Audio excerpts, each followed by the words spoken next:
రాష్ట్రాల సీఎంలతో సమావేశమయ్యారు. అయితే ఎన్నికలు జరుగుతున్న 5 రాష్ట్రాల సీఎంలు మినహా మిగతా సీఎంలు ఈ సమావేశానికి హాజరయ్యారు. AP CM Chandrababu, Telangana CM Revanth Reddy ఈ సమావేశానికి హాజరయ్యారు. పశ్చిమాసియా యుద్ధం ప్రభావంపై ఈ సమావేశంలో చర్చిస్తున్నారు. ఇప్పటికే దేశంలో లాక్డౌన్ ఉండదు అని కేంద్రం స్పష్టం చేసింది. సీఎంలతో సమావేశం తర్వాత ప్రధాని మోదీ ప్రకటించే నిర్ణయంపై ఉత్కంఠ నెలకొంది. బ్యూరో చీఫ్ గోపి మరింత సమాచారం ఫోన్ లైన్ లో అందిస్తారు. గోపి, ప్రధాని మోదీతో రాష్ట్రాల సీఎంల సమావేశం స్టార్ట్ అయినట్టుగా తెలుస్తోంది. ముఖ్యంగా పశ్చిమాసియా యుద్ధం ఎఫెక్ట్ గురించే చర్చిస్తున్నట్టుగా తెలుస్తోంది. ఈ బ్లాక్ మార్కెట్, అలాగే పెట్రోలియం, డీజిల్, గ్యాస్ ఇవన్నీ ఉండదేమో అన్న భయం ప్రజల్లో ఉంది. ఈ బ్లాక్ మార్కెట్ అరికట్టడం, ఈ భయాన్ని తొలగించడానికి ఎలాంటి చర్యలు తీసుకోబోతున్నారు, ఎలాంటి సజెషన్స్ ఇవ్వబోతున్నారు, ప్రధాని మోదీ ఏం మాట్లాడబోతున్నారు?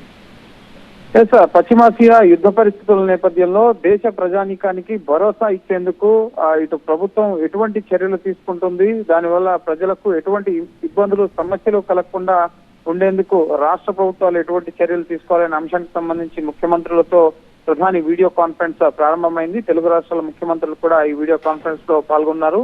ముఖ్యమంత్రి ఆంధ్రప్రదేశ్ కు సంబంధించిన చంద్రబాబు నాయుడు, అలాగే తెలంగాణ ముఖ్యమంత్రి రేవంత్ రెడ్డితో పాటుగా మిగతా రాష్ట్రాలు, ఎన్నికలు జరిగే రాష్ట్రాల ముఖ్యమంత్రులు మినహాయించి అన్ని రాష్ట్రాలు, కేంద్ర పాలిత ప్రాంతాల ముఖ్యమంత్రులు వీడియో కాన్ఫరెన్స్ లో పాల్గొన్నారు. ప్రధానంగా యుద్ధ పరిస్థితుల ప్రభావాన్ని ఏ విధంగా భారత్ ఎదుర్కోవాలి, ఆర్థిక వ్యవస్థ కుదేలవ్వకుండా, అలాగే రాష్ట్రాల ఆదాయం కానీ, రాష్ట్రాల్లో రైతులు, ప్రజలు, సామాన్య ప్రజానీకం ఈ పెట్రోల్, గ్యాస్, అలాగే ఎరువులు, అలాగే నిత్యావసర వస్తువుల ధరలు పెరగకుండా బ్లాక్ మార్కెట్ ని అరికట్టడానికి సంబంధించి ఎటువంటి చర్యలు తీసుకోవాలి, కేంద్ర రాష్ట్ర ప్రభుత్వాలు ఏ విధంగా సమన్వయంతో పనిచేసి ఈ యుద్ధ పరిస్థితుల వల్ల ఎదురయ్యే సవాళ్లను ముఖ్యంగా ఎదుర్కోవాలి, దానికి ఏ విధంగా సన్నద్ధం కావాలి అన్న అంశంపైనే ప్రధానంగా ప్రధాని మోడీ ముఖ్యమంత్రులకు దిశానిర్దేశం చేసే అవకాశం కనిపిస్తోంది. ముఖ్యమంత్రులతో మాట్లాడిన తర్వాత ప్రధాని మోడీ ముఖ్యంగా ఇంకా దేశ ప్రజానికాన్ని ఉద్దేశించి కూడా జాతిని ఉద్దేశించి ప్రసంగించే అవకాశం ఉంది. అది ఈ రోజా రేపా అనేది తెలియాల్సి ఉంది.